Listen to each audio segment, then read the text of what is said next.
Bonjour, bonjour, dans la soirée télévision, bonjour la communauté congolaise. Et tu es le solo pasteur Théodore Ngoyi Oyo. Azali ko nyokola mwana mwasi oyo abotoli mwana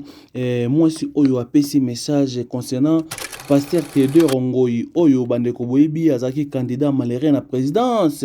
muto asimpoza ki pe atia candidature ataki ba pasteur ezali pasteur oyo nini ya grave bandeko na ngai botala makambo kokamwa pasteur oyo azali papa azali moto la bonzambe to na moto la bosoloka mwasi aboti na césarienne mwana ya 3 jours 4 jours aza ko proposer mwasi apesa mbongo po aboma mwana to asala sacrifier mwana po asala candidature ya ane oyo bandeko na ngai kokamwa koyoka mwana mwasi azo pesa basango mabe kotala ya pasteur abengami pasteur mais to ebite to kobenga pasteur to kuluna parce que jamais ko longola mwana 2 jours 3 jours na boka mwana ye osama be bolanda bandeko na ngai première émission ya biso ya likolo lelo.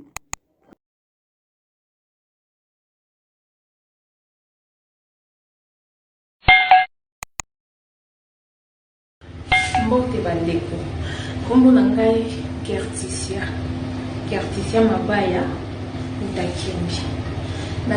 nazalaki mwasi ya pasteur Théodore Ngoyi Ilunga Wasenga sikoyo nazomona fi na ngai komi na danger abalaki nga na mois d'avril na 2022 nakomi na zemi naboti mwana pasteur Théodore Ngoyi azo propose ngai que apesa nga mbongo po azwa mwana na nga o naboti na césarienne na 4 jours ya pamba. Alors namoni ke vi na ngai na danger nasengi na bino po edenga population nasengi na papa Félix Tshisekedi o edenga nasengi na mama Denise o edenga po nazokoka te pasteur Théodore Ngoyi aloba azotia mbongo na ye na je abotolanga mwana na 4 jours na césarienne abotolanga mwana nazokoka te boyedenga naza na mbongo te yaloba aza na mbongo nga naza mokapasi nga naza na mbongo te boyede ngai vi na ngai komi na danger alingi abomanga alingi asala nga mabe alingi ayiba mwana na nga naza leloko koloba te kobeta nga ere nyonso tu kobeta ere nyonso tu na nzemi kobeta nga komi na nsenga nazokoka te boyedenga ngambe mama Denise boyedenga papa Félix Tshisekedi boyedenga nazala mutu akoyedenga ite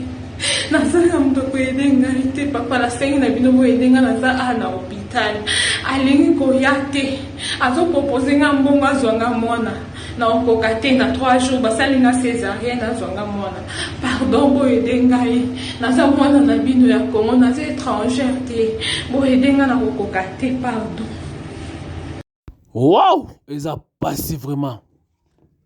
Bandeko bosili koyoka ndenge mwana mwasi azali kolela pe asengi na mama première dame et mama Denise Nyarkio pe na papa président ya république mokonzi ya mboka batala likambo oyo justice esalama mpona likambo ya pasteur na biso Théodore Ngoyi oyo aza konyokola mwasi na ye bandeko na ngai toloba ba pasteur ayebi bible bebi meme na loi congolais jamais mwana so kokisi 12 ans te okoko botole mama na ye mais mwasi oyo aboti na pasi na césarienne papa na biso pasteur azali kosenga mama apesa mwana soki asakrifie ye to asala nini esali pasi esali maya komona mwasi aboti na pasi aboti na konyokwama aboti na condition mabe mais papa oyo ata bonzambe te loi congolais et permettra te ke ata ozana basi seti ata combien ozwa mwana ya 2 jours 3 jours 4 jours opesa mwasi mbongo po yo bokola ye soit disant pasteur bandeko na ngai alingi sacrifier mwana oyo to nini esali mawa ya kopesa communiquer na moma papa nyonso azali bo partager message oyo pasteur Théodore Ngoyi aza na posa aboma mwana mwasi oyo asengi justice esalama mpona congolais nyonso esika aza konyoka na libala na ye tozala bomoko bandeko na ngai ya komona pasteur mituna ezali eske papa pasteur alingi asala nini na mwana ya 3 jours 4 jours mama aboti na césarienne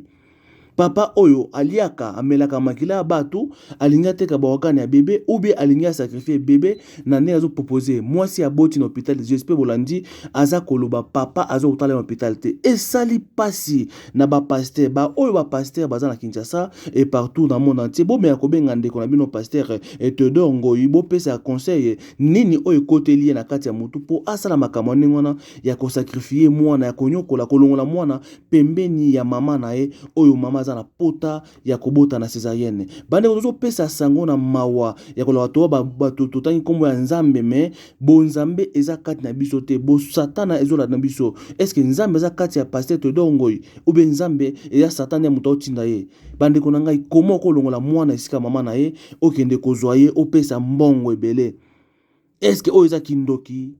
ki assassin eza nini oyo elingesama na nzoto ya mwana oyo ya 3 jours 4 jours mwasi oyo asengi moto nyonso akozwa video oyo opartage mpona tozwa justice esalama mpo mama azwa mpe baolinga baboma mwasi oyo mwana mwasi oyo aza en danger mpona pasteur atie mbongo na ye mise mbongo na ye mpo bameka koelimine ye mpo azwa mwana toyebi te pourquoi alingi abotola mwana epai ya mama na ye alors justice congolais esalama mpona mama oyo asali video na ye asengi na motutu congolaise partout azali boyede koma na mama première dame mokonzi ya mboka ba mama oyo baza kotala bosu